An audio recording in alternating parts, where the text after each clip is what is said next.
What is a university library?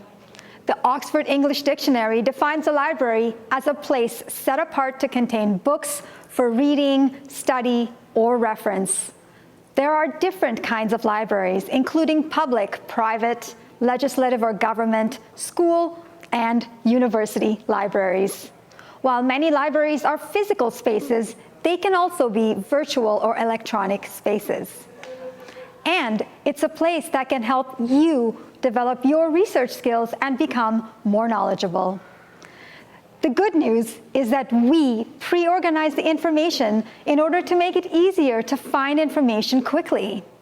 But the bad news is that the principles that underlie the way that we organize things have values already baked in. For example, in the past, information was organized around nations, but that system does not at the moment represent the diversity of First Nations in North America.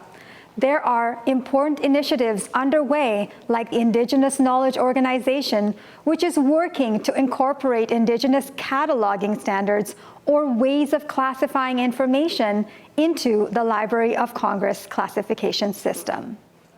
So what is the Library of Congress classification system? Well, don't worry too much about that. But basically, it's the way that university libraries organize vast amounts of information. Remember, knowledge is a conversation. It appears infallible and monolithic, but really, it is slowly changing over time as you engage with it. You are the future of these conversations.